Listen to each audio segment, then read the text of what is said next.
Retirement. It used to mean freedom, a reward for decades of hard work, but for millions of Americans today, that dream is cracked wide open. Instead of relaxing, many people in their 70s and 80s are still clocking in, some for minimum wage, and people in their 20s and 30s are planning never to retire, not because they don't want to, because they think they have to stay working. Let's face it, retirement is broken. So in this episode, we have a financial expert, Michelle Perkins, who's going to join us to see why the system no longer works for so many and what's doing to our mental health, our sense of purpose, and our belief in the future. We'll talk about what it really means to age well in a country where growing old has become a financial gamble. Today on Off the Couch.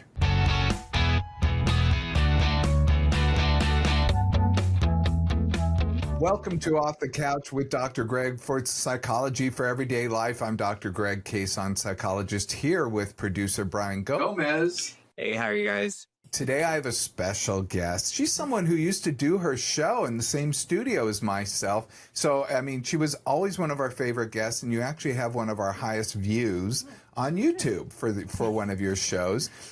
My special guest is Michelle Perkins, the founder and CEO of Limit Free Life. It's a coaching and consulting company dedicated to helping people create freedom, purpose, and prosperity in their work and their finances. You're also the host of the Money and You. Well, it could be me too, but Money and You podcast, or it's Money and You with Michelle Perkins podcast. And Michelle is a certified business coach and money coach, and she has a background in entrepreneurship and executive leadership. You're also a recovering CPA, if I remember that correctly. Welcome, Michelle. Thank you. Thank you, Dr. Greg. Super happy to be here with you and Brian. No, I'm super happy about it. Hey, I want to talk about this topic because I'm old, and I'm getting there. And in fact, I recently turned 62. And what is it about the age of 62? Well, it's actually the first year that you can take Social Security. Yes. And I had to think, wow, that is a weird milestone to get to. Yeah. And then, 65, you can take Medicare, that's a good thing because of the amount I pay for health insurance is through the roof. And, then after that, it's just Social Security and blah, blah, blah. And I'm like, oh my God, I'm sliding into home base. What the hell am I doing? What have I been doing all these years? So my own anxiety brought me to this topic, and I wanted to talk with you about it. So let's talk about the new reality of retirement. I went to the National Council on Aging's website and found that 80% of adults 60 plus are struggling financially. 80%. That's a big percentage. In the same National Council on Aging analysis, 50% of people 60 and older don't have an income that the Elder Index says is necessary to survive in the area where they live. Mm-hmm. Wow. Yeah. And among adults 65 plus, more than 17 million, about 1 in 3 65 plus older adults are considered economically insecure. That's 200% or below of the poverty line. Yeah. What do we do? Well, first of all, I think the stats I'm sure are accurate. They don't tell the whole story, though. I mean, they do paint a pretty bleak picture, and we tend to throw ourselves in the mix. I've had several, all of a sudden, Tony, you know this, we've been on a little retirement kick where I've had several experts talking about retirement. Oh, excellent. And it's been great. And pretty much the consensus is that it's broken, just like you said. But I don't think it's doomed for all of us. I think we go about it in different ways. And our lifestyles are different and our needs are different. And when they put those stats together, it sounds really, really scary.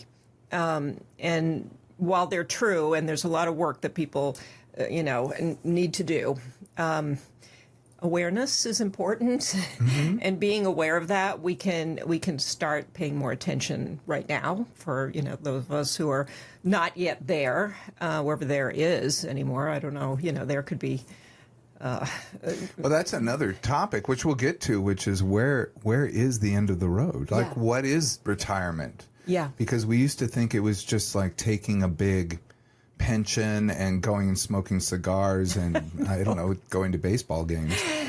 But it really has become something very different for many people. Right. And I think there was a simplicity about it years ago. And I had a guest recently on the show. His name is Jonathan Grimm, and he wrote this book called The Future Poor. And he is a financial planner, but also an ethicist, and studied ethics in college and some other interesting things, and has tried to combine those, and really has taken a deep dive into the brokenness of the system and how, first looking at the history, he has actually a video on his website that goes through the history of how Social Security came about, and what the expectations were about retirement and how much things cost back then, and how the numbers made sense when it all started. And they don't make sense anymore. People live longer, costs are higher. I mean, all the things that made the formula work don't work anymore. And we don't get pensions anymore. And, there's a lot of things that have changed. So what was set up in a time period where it really helped people and went on for decades helping people. And now it doesn't really work anymore. And so what he has to say in his book is really profound and interesting. And it just highlights the fact that we kind of have to accept the fact that it's all changed, which is hard to do because we've grown up watching our parents or just thinking about retirement as this, and the financial industry, of course, has pushed it as well. This is what you do so you can retire at 65, which also doesn't make that, 62, I'm older than you. It doesn't really, I don't know if you want to retire like in the next 2 years, but I don't. I don't want to give up working. Yeah, but exactly. what I want to do is to get to a place where I don't have to work. Right. Right now, I have to work. Yeah. I got a mortgage and this and that. I feel like you just hit the nail on the head because that's what retirement should be. It should be you making Kind of empowered decisions about how long you work. And I don't think we need society telling us what that age is. I don't really think we ever needed that. I think also, if you look at some other statistics, when people used to retire at 65, they usually kind of lived till 70, 75. I mean, it was almost like retirement then death. And now, one of the experts I had on the show was saying is, for many people these days, retirement goes on longer than your working life. Holy Toledo. Well, that would put me at like 120. I think I started working at 14. Well, yeah, that one might be a little bit of a stretch, but it does happen for people. There are people who've worked 30 years and then live another 30 years, so maybe they retired early. Obviously, they retired early. But so, I really think the redefining of the whole thing, and maybe we have to, really get ahead of the game and decide on our own what our retirement's going to look like, how we're going to handle it, without all the messaging from the world at large. The crazy messaging. And, you brought up such an interesting point. I look at my grandparents. I hadn't thought about this, but my grandparents, my grandma lived till 72. She died of a brain, she had a brain tumor. She fell down at work where she was, in fact, a sales girl still. Yeah. In a department store. She was working in the lingerie section, but she fell down, and then they discovered this, and that was the end of that. Actually, I think she was 74, excuse me. But here nor there. And she was having to work throughout her entire life. She earned minimum wage her entire life. Her husband died when she was very young. My mom was 10, and so she lost her father, and so she had to basically go to work and work minimum wage her entire life. My other grandparents on the other side, my grandma died in her 50s of lung cancer, another early death, and my grandfather, I thought he lived much longer, but my dad told me he only lived to 62. Wow. And he was a manual laborer. He installed things, and he was a construction guy. So, this is the working poor that I came from, I grew out of. and they never had that luxury to stop. Right. Right. And I think that's the toughest thing. It is tough, but when you think about their ages too, they probably wouldn't. I mean, in some cases, they wouldn't have stopped anyway. They would have been too young, really, to You're be right. considering retirement. You're But, right. You're right. Yeah, I don't think there's any one size fits all anymore at all. Yeah. And I think, again, I think we kind of have to let go of a lot of the old stories about what retirement is, when it happens, and really ask ourselves a lot of deep questions. Because the other thing is, like all things financial, it feels like people have kept it sort of vague. Like, I want to retire. Well, what do you want to do in retirement? I just had a guy on my show talking about that. Like, it's a big deal when you retire. And it can be very unhealthy if you haven't planned, if you don't know how you're going to spend your days and how you're going to, enrich your mind and be around people. Because what happens in retirement, too, is people get isolated. They're not at work anymore. It's a lot of negatives about retirement. So there are some, big health benefits, not necessarily to grinding it out at a job you don't like, but to some kind of work, Well, you bring up, that's an interesting psychological point, and I want to get to Brian, but the interesting psychological point, and maybe we'll talk about this a little later, is one of the main things that really helps people is not the fact they're working, but that they have purpose. Yeah. And people can bring that purpose into just about anything, including work, which I find purpose in my work. So that's actually makes some sense to me. But also people can find purpose in home or family or pets or friends or, Right. all kinds of different things. So. Yeah, purpose is a huge aspect of work that, while we focus a lot on the money, it brings a lot of value to our lives that way. Now, that said, a lot of people need to make sure there is purpose in what they're doing. Maybe there's no purpose in work, and when they retire, they get to do that purposeful thing that they've always dreamt of, But it's complicated. I mean, if you really don't want to work into your old age, again, everything with finance, in my opinion, with money is two parts: mindset and what you do, the actions you take, the plans you make, the conversations you have, because you have to figure out how to think differently and be creative in how you think about it, but also be somewhat positive, regardless of your actual situation, to see a hopeful future for yourself. If you see it and you expect it to really be just hard and painful, I just can't envision a place where that, results in a better financial situation. Well, you're so interesting about that. I think that's exactly right. I really do think that's exactly right. And I do believe, and we do have research, that people who are more optimistic actually do better, which is nice. So if you're really looking forward and if you think you can achieve something, you're more likely to achieve it. But also, I noticed myself, too, falling to a little bit of a bias in that as well, because I used AI. I was going through some scenarios before this show, and I was, asking ChatGPT, and then I asked Perplexity.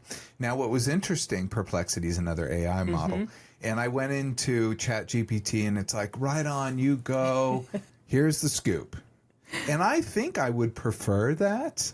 And I was reading through it, and I didn't feel very inspired by it. Yeah. Even though it was the same exact information. So we do have a bias in our human brain toward, encouragement and positive biases. So that's actually a really important thing. Well, I think, too, and again, you have more insight into this, but this is my opinion, that when we're too stressed, when we're too in fear or doubt or anxiety, we can't make good decisions anyway. And so right. we either avoid money altogether, we don't even take the basic steps that would help us be in a better position when we, are retired or for any reason. And so I just feel like that has to be almost managed, dealt with, tamed, I don't know what the word is, before anything else. And, let's talk about anxiety for 1 second, because I think, there's kind of a basic formula for anxiety that's Okay. important for people to know.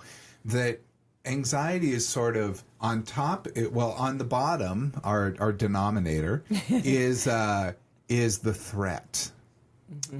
And on top, I'm reversing that. I'm sorry. On the bottom is the top, the numerator is the threat, and the bottom is our ability to handle the threat. So we can lower the number if we feel more confident about the future. Right. Also, if we look at it more realistically, we're going to also lower the numerator, the top number. So the bottom line is that when you feel more confident, you're not going to feel as much anxiety. When you're feeling a lot of anxiety, you tend to be doing things like catastrophizing, thinking the worst is going to happen. Right. And our brain does this to try to trick us to say, oh, if we prepare for the worst and everything's going to be okay. And what I do with clients, I'm just like, let's prepare for the worst. Let's talk about what you do in the worst. There's your plan. Let's set it over there. It's there. Yeah. That's Yeah. your safety net. Now let's go on the high wire. Let's go up and, really take the risks. So That's huge, and I think if you treat money that way, you'll be much better off. I mean, there are books written back in 1909, 1910 by Wallace Wattles, and he's talking about that. And I don't know how he understood the brain as well as he did, but one of the biggest ways for people to get rich, be great, whichever book you're looking at of his, a lot of it is you can't get there if you're caught up in too much fear and doubt and worry. And so you have to figure that one out first. And I love your idea about planning, because that's really what the financial industry tries to do for people. They try to plan for worst case scenarios. And we do that with insurance. We do that with a lot of different things. And it's great to do that because it does bring a little bit of peace of mind. It does calm your nervous system to know that there's a plan. The plan doesn't work very well if you don't execute on it. So, there's actions to take. But if you have that, and you're right, then you can go and take more risks, I think, too. And it's exactly what you just said. But I think it applies so well to money. And this is why I like you, because you give a psychological understanding for money and what we need. So let's help Brian, because Brian... Let's help Brian. Well, Brian is actually in the millennial generation, the kind of lost generation. Let's talk about what I found some statistics. This is from TIAA, so I don't know. I mean, we could see Gen Z, the 18 to 24s, only 20% are saving for retirement. When I say only, I was kind of impressed. Yeah, actually. 1 in 5? Are you kidding? They're actually kind of a budget conscious group. Good for them. Because I'm telling you, 18 to 24, the only thing I budgeted for was beer. And I mean, that sounds a little rude, but No, I wasn't remember far too. from it. Young adults, 20 to 29, that's only 20 to 26 believe that they're on the right track for retirement. And that seems actually still a big number to me. Millennials, though, Brian, their confidence and preparedness, 66%, 2/3 of them have nothing saved for retirement. And they have a lot of anxiety about it. In fact, Brian was talking to me. Talk to us, Brian. What's it like? What's it like being a millennial in the city of in the city of Angels, where everything costs a lot? Well, I was thinking while you guys were talking, I'm like, growing up, like my parents, I was never exposed to like retirement or like what that would even look like in the future, or school, like college. Yeah, that seemed like a far reach too, but like it was never something that was like super instilled into me. So even thinking about it now, I'm like, wow, like I have no idea where to really go. Taxes was a whole foreign thing too. I wish they taught us exactly how to do that in high school instead of home economics, But I'm like, I would need to do my taxes instead of eating, What a great idea. Yeah. To teach you how to fill out a tax form in high school. Yeah. Or FAFSA. FAFSA was a whole thing, financial aid thing, Yeah, they had some counselors, but it's like we should kind of get all the help financially that we can, before we step out into the real world.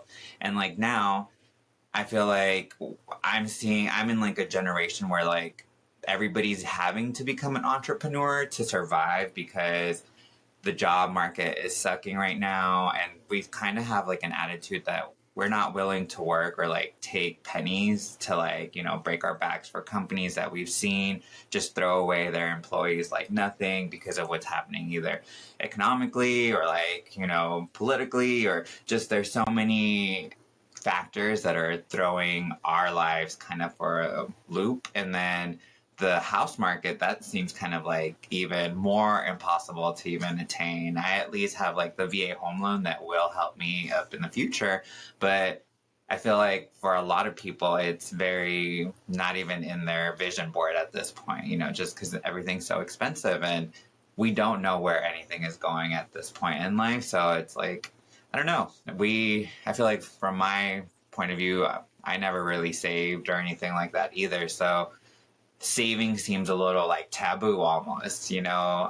And I feel like a lot of people are that way. Like we barely have enough money to pay rent. Like, how are we going to save at this point? You know?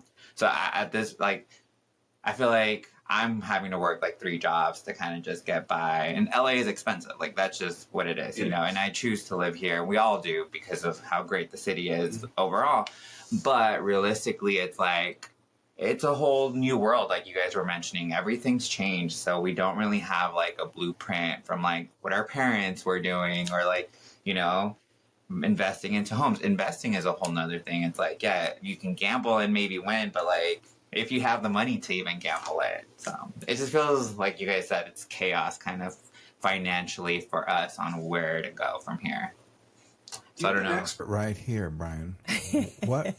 Not me. What can you? I mean, I don't know what advice we could get for like. Well, you brought up something that I think is really interesting that I've never thought of until I was looking at you speak about this. But your generation is the closest to, you know, you probably do look at retirement in the way we used to look at it and the way our parents looked at it. And there were certain things that you did and you invested early and you had your, you know, there were. So as I'm watching you say this, I'm realizing it makes sense that it's actually scarier for maybe even the millennials than it is for Gen Z, because they're kind of recreating things as they go, because they don't have, I mean, they see it already as broken and they're like, how are we going to do this? But for you, I'm sure there was a good part of your life where you were kind of depending on certain structures and ways of doing things that would work for you, and you didn't find that maybe.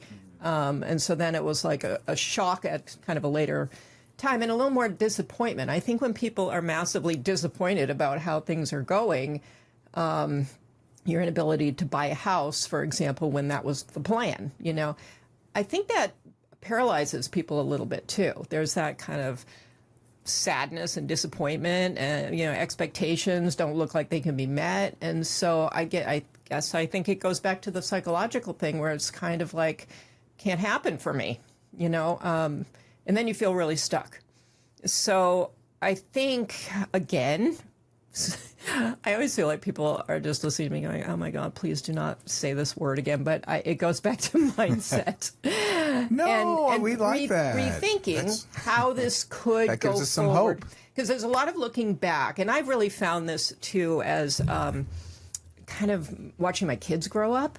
Like there's been about a 5-year period where all I did was look back and go, wow, it's never going to be that good again. Like it was so fun when they were little. And then I go through all the memories and then I get sad. And then I'm like, so I was a little paralyzed by that for a little while. And I suddenly realized if you don't have things to look forward to, you know, and even if they don't sound so great, for a while it was like I could look forward to that trip. It still doesn't make up for how great it was with the kids.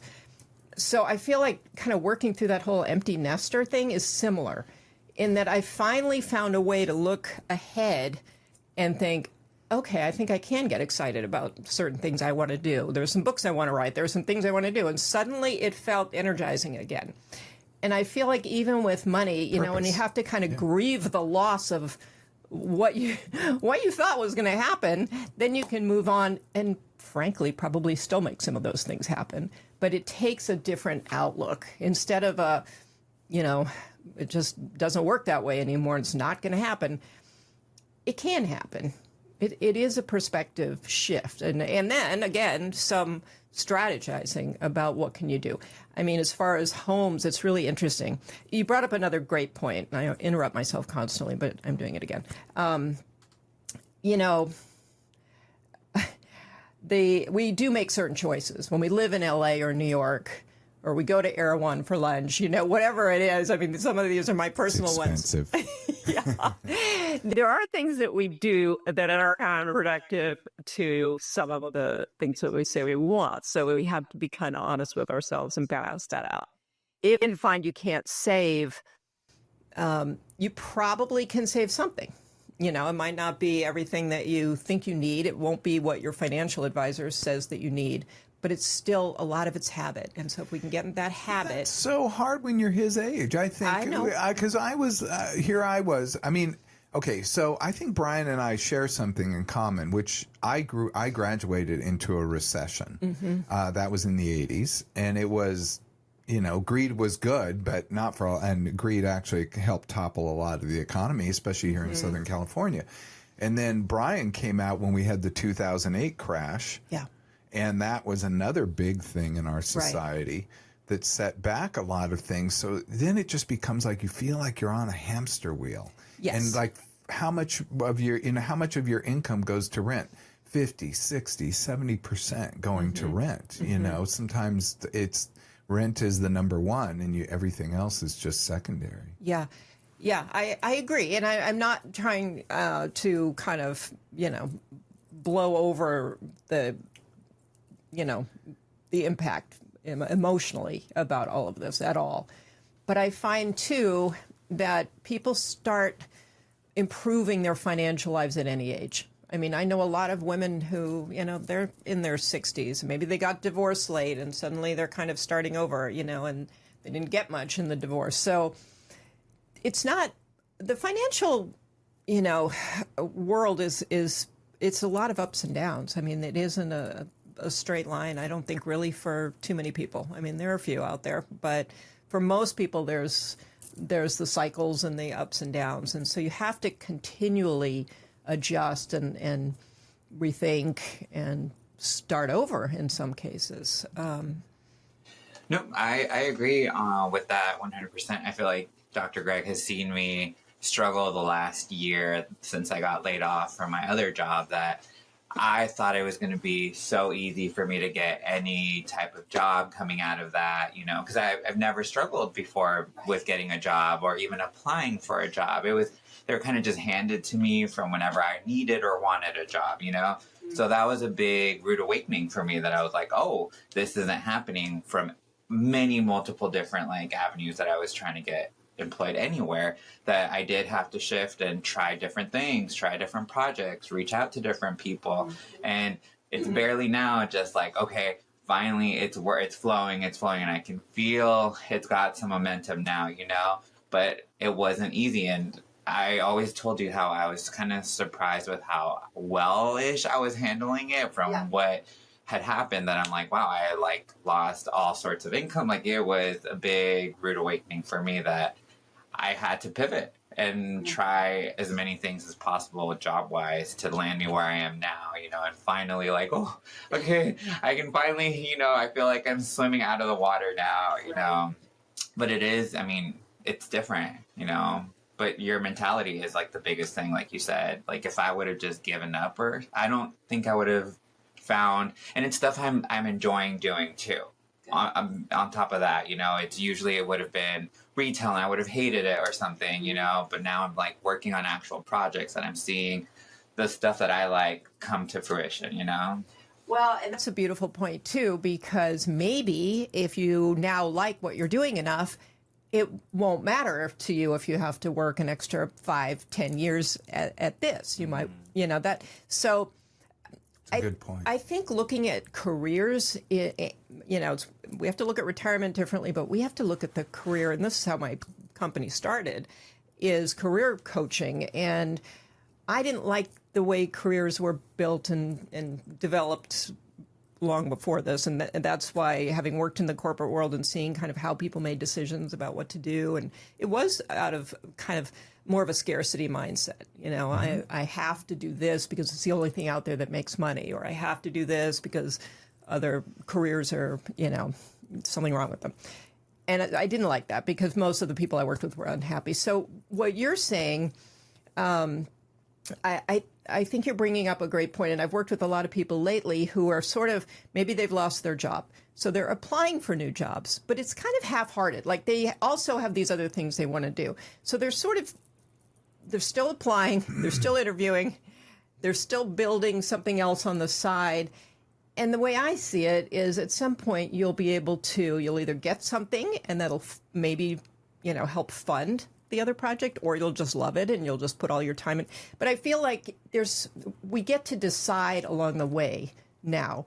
And so I do think today's career world, you have to try things. It's new. There are a lot of new things out there that never existed. There are a lot of old things going away. And so it's a very rapidly changing environment that we have to keep upping our skills and trying new things. And, you know, I think this is so right on, actually, what you're saying. It's kind of interesting to me because I'm going, I didn't quite see it this way. But you kind of have to take risks, but calculated risks. Exactly. It's like somebody who's too risky is just going to always stay in one place. They're just going to continue trying and failing. It's like a gambler. Yeah. You know, they try for the high payout and they keep falling on their face. Yeah. But I think back to when I, you know, rented an apartment, and I remember how hard the apartment rent was to make for several years. And then finally I was really good. I mean, was paying the rent on the apartment. Everything was good. I had a car. I bought a new car and I started putting money in my retirement account. And then what did I do? I decided I think it's time to buy a house when I was 40. And so when I did buy a house, that I went right back to, now I'm back in the hamster wheel. Like this feels hard. Yeah. For a long time I was in that position, and I, you know, like so many people, just stayed in my house instead of moving around, which is financially a good deal because then, you know, the loan is fixed, and so the payment comes down as a result of inflation, essentially. And I can afford more now again. And then now my money's having to go. And I stopped saving for retirement. I said, well, the house is the retirement. That's it. And I had just a small amount in retirement up to that point, and I just left it there. And then I started again, you know, probably about 15 years. I mean, literally it took me a long time to get back to it. Right. But what that taught me was, yes, it's okay to take risk, but to be calculated about it. And they were always calculated risks. Yeah, I love that. I think that's great. And I think what Brian was saying too is there are a lot of things that you've done that have helped you, you know, in one way or another. Being in the military, there's benefits from that, you know, those obviously. are amazing benefits. Yeah. And I don't have a school loan. That's the biggest one. I feel like I am blessed. You know? No, absolutely. And the VA loan for the house is really great. And Great. so I think the other thing we don't do, we spend a lot of time looking at what hasn't happened, you know, or what's harder than it should be. But it's really important, I think, for people to take inventory of their successes, which is kind of what you just did. You know, financial successes happen over a lifetime. They don't seem like much because maybe they're, I don't know, you know, we're still focused on where we haven't gotten to yet so much, especially in today's world where you're seeing where everybody else is all the time, which is really the comparativeness of our Oh my culture. God. Is Can so we negative. talk about that? Okay. Do you ever read those retirement Q's and A's? I get them on my phone all the time because, you know, they know I'm old. And I click on them. It's like, I only have $5 million. I'm 62 and have $5 million. Can I retire? And you're like, F you. And I don't know what to say to these people. I wish they would just be snarky back to these people and say, stop that. Yeah. Stop your whining. Yeah, I was just sitting with the financial planner. We were having a meeting, and she was telling me about a client of hers who I think they have like $7 million in the bank or something. It was a big number. And she said they're in retirement or they're about to be, but they're so used to saving so much that they can't fathom spending any of that. They're too afraid to spend it, even though they've Yikes. saved it all. Oh. So That's you a know, different disease. It's a different problem, but it's just so interesting how money works. And to get to know money, I mean, having an understanding and an education around it is the other thing, because things are changing all the time. LA is actually kind of a buyer's market right now for real estate. I mean, if you look at it, every house that you see, the price has dropped. Things are coming down. They're yes, coming I have down. noticed They're that on the in my market neighborhood. way Longer than it used to be. So that's the other thing, is to be a financially involved person in your own life, because if you keep watching things are changing all the time. That same financial advisor, I was having a meeting in the afternoon. She said, okay, great, because I'm really busy in the morning because I'm so excited because the market's down. And I'm like, well, that's weird. I didn't really get what she was saying.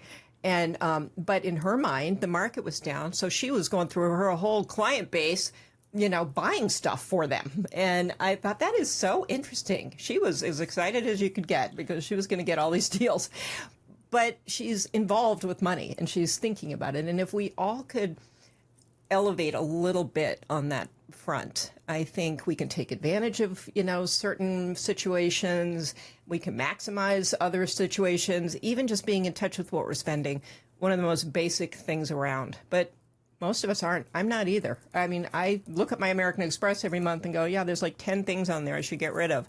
And I wait another month. Me too. This is my experience. Yeah, it's just we don't take enough time in our lives to devote to money. I just think we all need to be a little smarter with our money, more aware of our own thoughts and feelings, and when we start going down that negative path, like trying to turn it off, trying to say something else to ourselves about what we can. I mean, you're still very young. So you've got plenty of time ahead of you. It's the Botox. No, I'm kidding. Yeah, that's the other mindset that I think is really destructive, is I'm too old to turn this around. Yeah, that is a bad mindset, because I had to kind of pick up the pieces later, and I started saving again. And I'm not in a great place, but I would say I'm in a much better place. Like, I'm in a hopeful place. Right. And that's the other thing, is defining that. Like, what is it that you really need to retire the way you want to? Because people have different 5 million. goals in retirement. You already know that 5 million. It might be the number. I don't know. But not everybody wants to do the same things in retirement. No, if I could live in my house, which I love, and I've always loved it, and I've lived there 20 plus years, and it's whatever it is, but I love it. Yeah. And if I could travel and see my friends and family, wow. Yeah. I mean, and do the things I love, like doing the podcast, et cetera, et cetera. Like, if I can just engage in things I love, Right. Wow, what an amazing life. Yeah. Yeah, and sometimes that doesn't actually cost all that much, but people don't know how much it costs because they don't do the work of sitting down and, figuring that out. And if you can figure that out, and you can, make some new decisions about how you're going to reach those goals and get some help. It's very hard to do money on by yourself. It's really important to have that, a financial friend. So whether that's an advisor or an accountant or just an accountability person who's helping you, to get the investment. You're bringing up thing such down. another important point. Like, if he hangs out with people who just spend frivolously, he's going to be more likely to spend frivolously. Brian, do you hang around those people? Well, I guess that's we all just like to have a nice time, and sometimes a nice time costs a lot. He goes to the nicest restaurants. No. You know what? That's okay. Like, it is totally okay to do what you want. That's the whole limit-free life thing. But just have an awareness of what the trade-offs are. And if you're okay with the trade-offs, fine. But if not, if there's other things that you want, I just think people don't like being told what to do.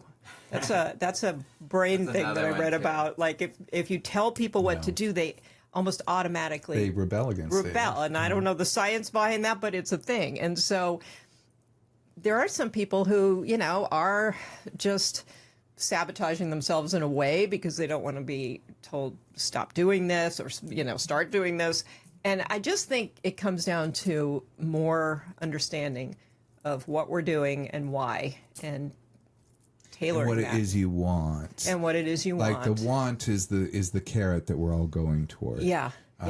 So that I mean, I honestly think one of the biggest expenses, I should look this up, but healthcare is like our biggest deal. I think actually, So when yes. people worry Brian's about laughing. retirement, I actually wonder, are they worrying about the actual like retirement? Like, can I pay my rent and eat and pay my mortgage and drive my car still?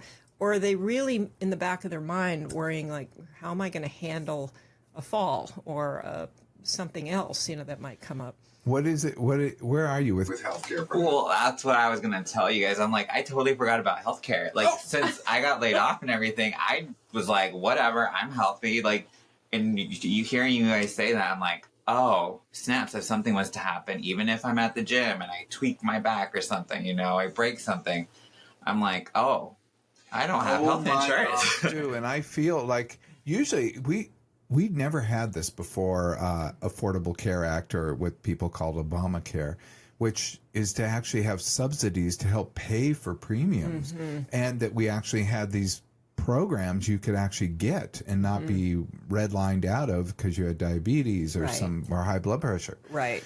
And so that was such an amazing gift that we got. Thank you for the government. Yeah. That was President Obama Right. who did that, and it was an amazing accomplishment.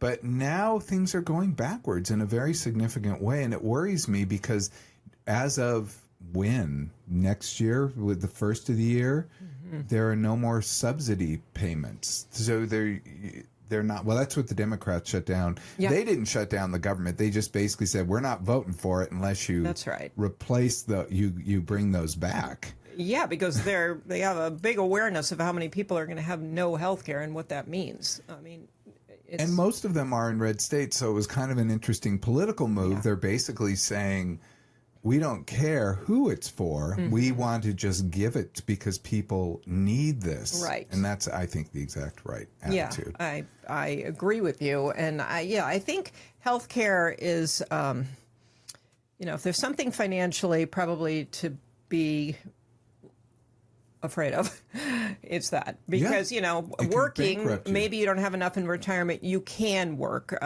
You mentioned the old people working. I go to this hardware store and there's a bunch of old men in there. They're very helpful, so I love it. But I talk to this one guy all the time who is just happiest guy ever, thrilled to be working there. Actually, he's 78, and he enjoys working there, and he likes being able to make some extra income. But I'm not saying that's for everybody, and everybody should be excited to do that, but at least there's that option. No, Healthcare is that's the one that worries me the most. Yeah. Because although, Medicare, I think, is a great gift to be It able is. to get that, it doesn't cover everything. And it doesn't cover long-term care. It doesn't cover, Yeah, exactly. I mean, the long term. Caretakers, Yeah, these types of exactly. things. But it is a gift, and that was, when I was turning 65, that was what everybody was like so excited for me about, and I hadn't paid any attention because I didn't want to think about any of that, and so I never thought about it. And then all of a sudden, everybody's like, "Oh my God, so exciting!" It's like, okay, but it was pretty great actually to get on Medicare. Yeah, especially because this year, now the renewals, I think people are going to, I got a renewal letter Right. for the Kaiser plan I have.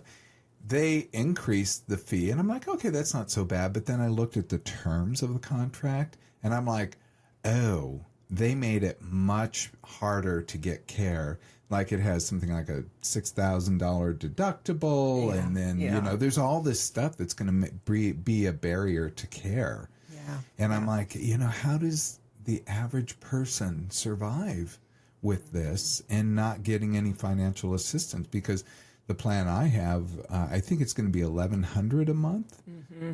I mean, plus it has a high deductible and all these things for an HMO. I know. I mean, I honestly think, in countries where you don't worry about healthcare and you don't worry about the cost of education, retirement takes on a whole different, it's very, very different. It is very So, different. I don't know that that's adding to the conversation. Didn't want to bring it down here, but yeah. So I for Brian's sake, I really don't want you to have all this anxiety. So I would put it out to you, actually. Like, what do you think you could do just to make yourself feel a little more hopeful around money? Honestly, I've been just like, okay, we need to have enough clients to make a specific number every month. Okay. That's how I'm looking at it. That I'm like, okay, well, I'm not going to have a normal job, so I can't have like insurance through a normal job. So if I was to even get health insurance, I have to make a certain amount. So in my head, I'm like, you have to work your way up client wise to make enough money to not worry or stress about everything. Because I have no faith or trust in like any system at this point. And I feel like we're seeing that, you know, it's very fragile. Then it's like, all right, well, now it's up to me to make sure that I have enough money coming in to whatever is happening in the world, whatever, you know, I'm going to try to take care of myself, you know, with financially and not depend on an employer, you know, to have money coming into my pocket. I'm just going to have to work for it for myself, you know? So that's the way I'm looking at it, where I'm like, all right, we are just climbing and climbing until we hit like a nice number monthly that I'm just like, okay, we're good, you know? But I know that's still a big, you know, number that I have to achieve, especially here in LA. Yeah, yeah. Which is, I mean, LA makes it, you know, it's more expensive, but it's also maybe more achievable because of the population here for, you know. Yeah, and I'm seeing it, like I mentioned, I'm seeing the possibilities happen, you know, that, like I said, I had to try different things to finally get into a flow of work that was, like, beneficial for me. And, like, Dr. Greg knows I was just in Paris for work, you know, and it was, like, something I always wanted to even happen that I just didn't know when or how it would, but I just kind of knew it would. And this new client I ended up landing you know, that's part of the job that, you know, came along with it. And it was great that they were able to see like all the skills I do have. And a lot of the times what I'm doing now for PR, I always thought I had to work under a company for years and years and years to like learn everything, learn all the ins and outs, that I'm like, I just had to do it, you know, and like meet people that were willing to like bet on me, and it, you know, it's going well. That's why I'm like, it's possible, you know. So that's why I'm like, I see it, that I'm like, okay, if I can just keep working and working like this with different clients, and you know, it'll happen. I can reach it. Yeah. That's great. No, and I can attest that watching Brian go through this process has been a great gift, because he's really advanced as a person to be able to stretch himself and to be able to take more risk and to be more professional and devote more time and energy to these goals, not just work, but goals, achieving those goals. So that's been really good. This is really exciting. I mean, there's a lot to entrepreneurship that will, you know, kind of rock your whole sense of it's a self. whole different thing. It's a whole different thing. It couldn't be more different, but it also forces a lot of growth and is pretty exciting. You know? Yeah, I've had to learn a lot and push myself through discomforts and a lot of like conversations or like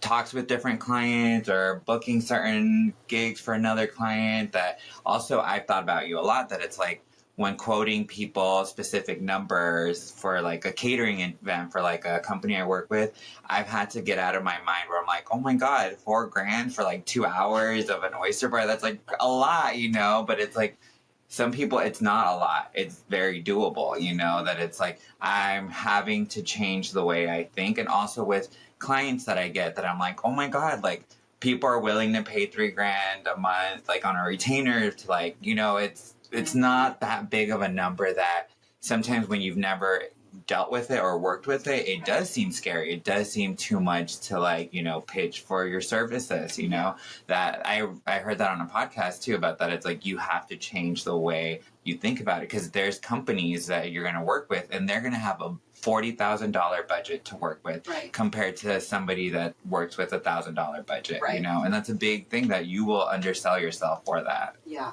So it's been a great learning experience. Yeah, that's great. That is great.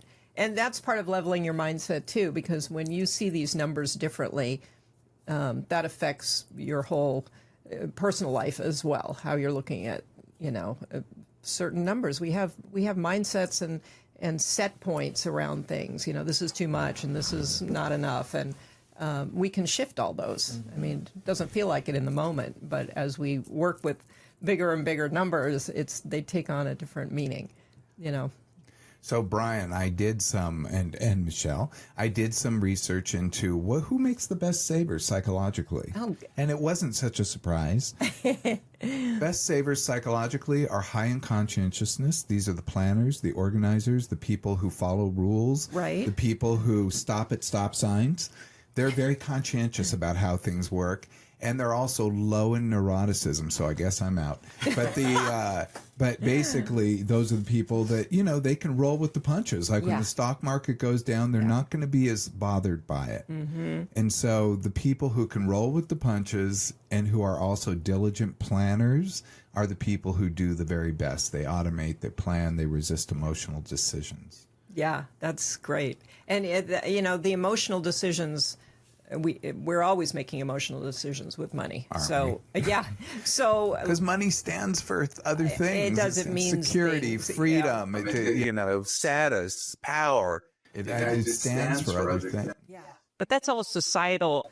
Norms. Yeah. That isn't real. It's not, there's less truth about that than there is just thought. And so I do think what you said about automating, creating systems where these things happen without your involvement is, because then it doesn't matter, good mood, bad mood, it's happening regardless. So smart. And I think we have to get also, I think you said something kind of interesting to me, like 20% of people are going to be in this good position in retirement. They're going to live longer. They're going to have better lives. And 80% are really more in the, they're on the hamster wheel. It's not always easy. And that's the majority. But, you kind of triggered for me, like living in LA. We were talking about living in LA. It's an expensive city. But I managed to just kind of flit about here, not spending a great deal of money sometimes because I go here and there because I know where to go. And then I direct where I spend my money. Right. Where I don't spend it in some places, I spend it in others. So LA also offers a lot of bargains, but you have to kind of live in a place to know where those bargains are. Right. Yeah. So you are managing your money. I mean, you're doing a lot of, maybe it's, conscious, maybe it's become unconscious in certain ways, but, again, we don't give ourselves much credit for the things we do. You've stayed in your house. I mean, I was with an attorney, very successful business attorney the other day, and we both went to the same wedding, and she took a train. I drove her back, and she told me she didn't drive because her car is a 2004 Honda. I mean, she could drive anything she wants, but she doesn't care about cars. And the car runs fine. And so that's her choice to not do that. And, she does a lot of other things that cost money. But so we make whatever choices we make. And she also doesn't feel that I need to show off and have a Porsche because I'm a successful attorney. No, that's she's not falling into that trap either. Yeah. So she doesn't need to signal success. She has it. Yeah. Yeah. And that's a whole different mindset. Yeah. So with the retirement system, the dream seems to be breaking. We have to reassess, obviously. What are some takeaways about how maybe we could start looking at our lifespan and toward the end of life that really might help us in the long run? Yeah, well, I think we, again, should be as savvy as possible about what's available to us. There are tricks, even with things like Medicare and Social Security, that make more sense than other things. I actually hired a Medicare coach because I didn't have the time. Once Medicare rolled around, I started looking at all the options, and it was confusing. And so I got somebody to help me decide what to pick. Very good. It cost a little money to hire her, but I felt so much more confident in what I got. Very good. And That's smart. just the planning. I mean, we should be planning. We shouldn't act like I'll just, throw caution to the wind and whatever happens, happens. But we should plan regardless of whether we can meet the targets that the world says we need. Like, meet the targets you can meet. If you can't put, $1,000 a month in a retirement plan, put something in there. My biggest regret is that I didn't start earlier with tiny amounts of money. I was thinking I was told $20 a month, and I'm like, that's just too little. Yeah. So I didn't do it. Yeah. And I regret that. Yeah. No, I did the same. I think that message is out there more because of social media that, you can put $100 a month in starting when you're in your 20s and, you'll have $1 million at 65. But I do think, educate yourself around money. Know what you're doing. People have 401ks. They're not even managed. They don't even know what's going on in them. They have them for 20 years and don't look at them. And so there are things that we can certainly get more involved in. And we should make it a process. The whole future retirement thing, I think, most of the world is just sort of, ignoring it, delaying, looking into it. And that's the biggest mistake. As somebody said, your point was a really good one. Somebody was just saying, a client of mine was saying, yeah, when I get this new job, I'll start whatever again. Mm-hmm. And she's about Brian's age. And it's the same thing. It's like, do not wait. I don't know what you're waiting for. A lot of people are waiting till they learn more. They want to understand investing better or until an income level is somewhere. Just don't wait. Just start now. Mm-hmm. Whatever age you can, the earlier, the better. The waiting is the problem. And to learn more, they could call you or they could check out your website, limitfreelife.com. Yes. Limitfreelife.com. Our guest today was Michelle Perkins, financial coach, recovering CPA, brilliant guest.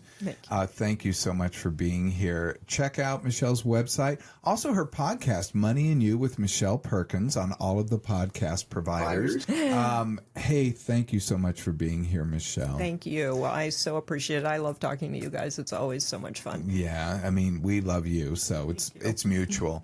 And thank you all. We love you too. Thanks for joining us for Off the Couch with Dr. Greg. If you saw yourself in what we're talking about in today's money patterns, take a breath. You're not broken. You're just human. Remember that insight or awareness is the first step, but action is what moves the needle. Beliefs, behaviors, and so does social support. And that's, getting people around you who really know what they're doing and who support your goals. So if you enjoyed today's episode, please share it with a friend. Don't forget to rate, review, follow Off the Couch with Dr. Greg on Apple, Spotify, or wherever you listen. Links to I got some studies and articles, but man, we went way off the page today. You can check them out on youtube.com/Dr. Greg or hit us up on socials at Ask Dr. Greg. Until next time, be present, be flexible, and be kind.